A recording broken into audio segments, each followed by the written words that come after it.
I was reading down the hour and I said, her name is I was gonna go throw away like just random and I was like Target and I was like, no one's in here. Whereas I couldn't open the window so I didn't want to look at the window.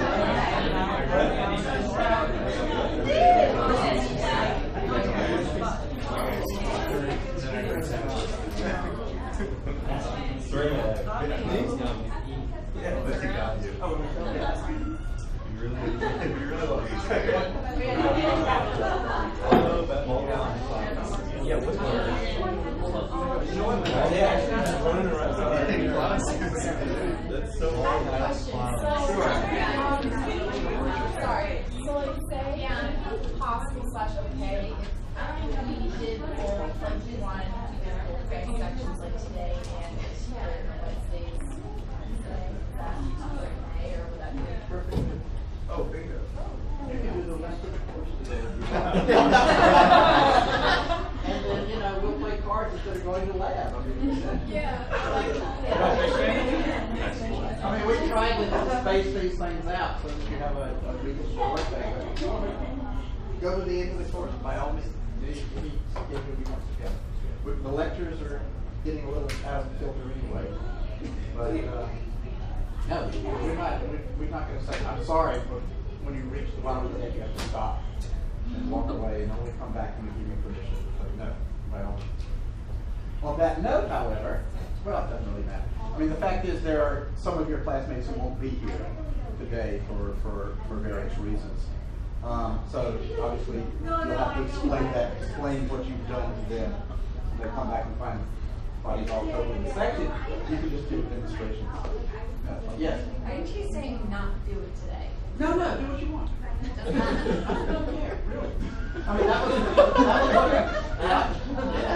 that was this lab's running 24 hours a day, 7 days a week. We come in Monday and find everything's already the second. Then we'll negotiate when to give you the exam. But by all means, you can certainly go ahead if you don't want to come in on another day. You can also drag behind. Really, but no, I mean, this is the course is obviously we set up a schedule that's sort of what we expect people to do in 2 or 3 hours. But if for some reason you want to get ahead, as long as the rest of your executive partners agree with that, I mean, all the way through, there's nothing for them to do. They may or may not be pleased with that. But we believe to set up a schedule so that we have amount of time. You're welcome. This is made for you to go to sleep. Yeah, well, no problem. I mean, this is what we got into last week, right? We got into the rest of the month with all sorts of things happening. Okay, so while we're at that, for those of you who weren't eavesdropping, the question has been raised that we have assigned 4 pages of the dissector, 5 pages of the dissector today. And the question is, if you don't want to come in on Wednesday, can you do 10 pages or 15 pages today? And the answer is, of course. You're welcome to do it at whatever pace you feel comfortable with, whatever pace you fits your schedule or whatever. We have set up what we think is a reasonable 2 to 3 hour dissection. I'm interrupted. But you can, if, for example, I pointed out that there are some people who have gotten excuses for not being here for religious reasons, so they're not going to be here. They may have wanted to do all the dissection on Friday, or may want to pick up on Wednesday or Tuesday or whatever day. We've set what's a normal schedule for doing the dissection, but you're welcome to take it at whatever pace you're comfortable with. We are not going to modify the lectures very much. Just going to go through as the stuff comes up, but you can do the dissection as your schedule fits. which is another issue. If you've looked at CBase, you realize we got a little bit screwed up because we skipped Friday's lecture. So it looks sort of funny on there. There's one day where there's, I think at the moment there are 2 lectures scheduled for Wednesday. We'll get that sorted out by the end of the week. The lecture Wednesday will be on superficial structures of the head and neck. I think there are 2 lectures on there at the moment, because we've got to jack everything forward one meeting. And on the issue of scheduling, a couple of students came to me on Friday and said, hey, you know, we always have these horrible scheduling problems that biochemistry or tooth morphology sets an exam somewhere in the middle of the week, and if we don't want to come in here, you know, we don't want to get too jammed up because your exams are a day after theirs or before theirs. Can we move the exams? And the answer is within reason. We are, you know, particularly from now on, because, you know, we wanted to get the skulls done before you came into head and neck, because we wanted to give you that bony background. However, it's head and neck from now till the end of the course. So in theory, we can break it anywhere we want. We sort of set it up for about the middle, but you know, and I think the second part was a little shorter than the first part because it's going to be cumulative. But that day can slide a few days one way or the other as far as we're concerned. So that, you know, if you want to have it, I'd originally suggested, I think someone had suggested the Monday instead of the Wednesday, the 24th instead of the 26th. Apparently there are some religious conflicts and issues there, and I don't want to get into the business of having to give 5 makeup exams. If we can find another time in there, the Friday before or something, to keep you guys from getting jammed up, that's fine with me. Because like I say, it's head and neck from here on out, so where we break it isn't terribly critical. There's no natural break point in here. It's just we sort of set it up pretty much near the middle. So there's, you know, 3 weeks in front and 3 weeks after. But if you guys can come up with something that's mutually acceptable to everyone with conflicts, we're welcome to hear it, and we can probably modify it accordingly. If it gets too difficult because some people don't want it this day and some people don't want it that day, we'll stick with what we have because we have that time. However, I will warn you now, because we're already a day behind because of what we did Friday and Wednesday, we're going to have to sort of fill in some of those Tuesdays in November that were normally gaps. And so we're going to modify the rest of the schedule here and there. And obviously if we move an exam, we'll tweak the schedule here and there. So we're working on it. I've never dealt with CBase before, and it's sure was a challenging class. Okay, along as I'm on this topic again, what you will, the CBase for the rest of the week is looking sort of screwy. What we will be dissecting on Wednesday, what we have scheduled for dissection on Wednesday is the root of the neck. So the plan, which should be on CBase and will be there sooner or later, is obviously today you're doing the anterior triangle. Wednesday you'll be doing the root of the neck, and then after that you will start the face. The lectures will be a little bit out of sync, but we'll try to fill in the material that you need. Okay. Are there any other questions, issues? Good. Okay. So the anterior triangle of the neck. Okay, let's start as usual, reminding you of sort of what's underneath the surface.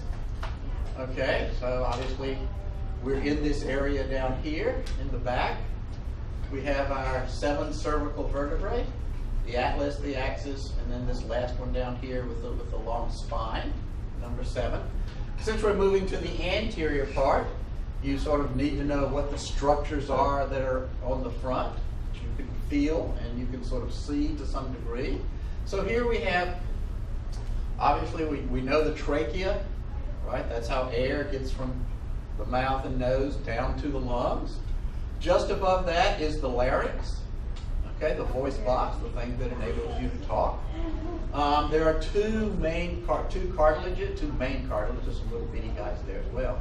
The thyroid which is the one that forms this bump, the Adam's apple that you can see in the front of many people's throats. Below that's the cricoid cartilage, and the cricoid blends in. Below that is all these tracheal rings. Above the thyroid cartilage is a little thing called the hyoid bone. And the hyoid bone is sort of unusual as far as bones go because it's just sitting there. It does not articulate with any other bone in the body. It's connected with lots of muscles and structures to the cranial region, and it's connected by a membrane to the top of the thyroid, but it's actually a bone that's sort of floating in there under the lower jaw, under the mandible.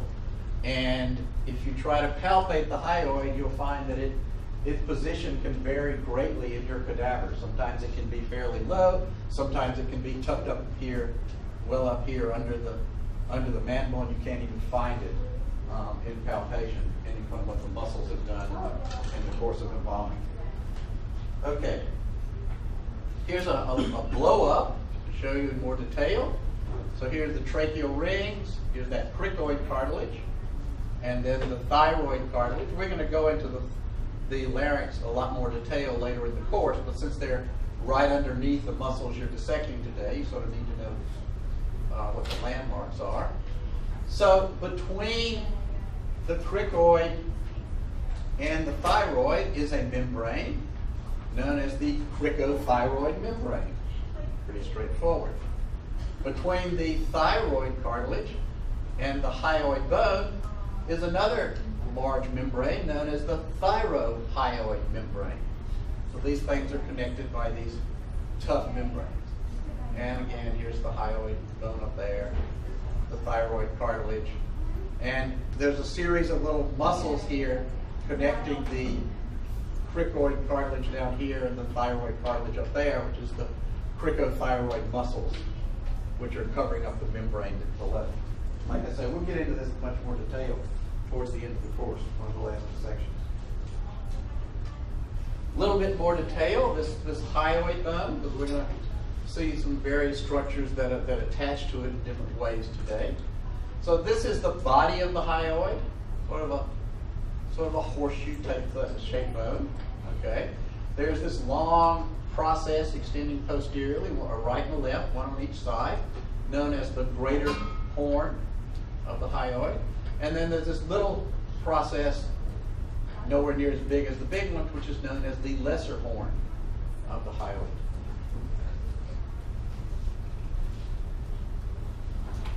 Superficial to the lower part of the thyroid cartilage and the cricoid cartilage down here is the thyroid gland. Okay, it has a right lobe and a left lobe, and this middle part known as the isthmus. And we will dissect that during Wednesday's dissection, but you will palpate it and you're likely to see it underneath all the muscles you're dissecting today. Okay, it's a ductless, it's an endocrine gland, so it doesn't have a duct, sort of like the liver does, for example, where you had a bile duct.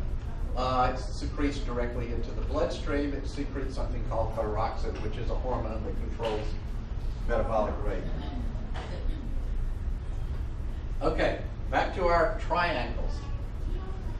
So, as I told you must have been Wednesday, the neck is divided to what seems like an endless series of triangles. So last week we looked at this one, the posterior triangle of the neck, which was bounded anteriorly by the sternocleidomastoid, posteriorly by the trapezius, and inferiorly by the clavicle. Today we're moving forward into this anterior triangle. But before we go into the details of the triangles, there are a couple of new structures I want to introduce. So one structure that you saw a little bit of on last week's dissection, and you'll see some more of today, is this omohyoid. Omo is another word for scapula. So the omohyoid muscle, which has two parts, has an inferior belly down here, coming from the scapula, and and superior belly up here, which attaches to the hyoid bone, and then there's a tendinous area in the middle that you'll see in your dissection. So it goes from the what was called the omoplate, the shoulder blade, the scapula, up to the hyoid bone. That's the origin. This is the insertion. And then there's an intermediate tendon down there. So you'll recall it ran through the inferior belly, ran through the posterior triangle, and the superior belly is going through the anterior triangle up here. And it's going to make some of its own triangles. Here it is from the front view as opposed to the side. So here on the right-hand side here, there's the inferior belly coming up here. Here's this sling that attaches it to the clavicle, so that the inferior belly comes up here, is sort of tied down to the clavicle, and then it takes a turn and the superior belly becomes vertical. And this doesn't form a straight line because it's tied down here in the middle.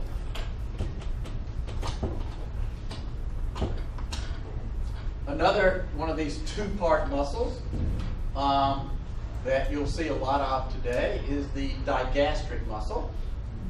Okay, it comes from back here near the mastoid process. I'll show you the slide in a minute.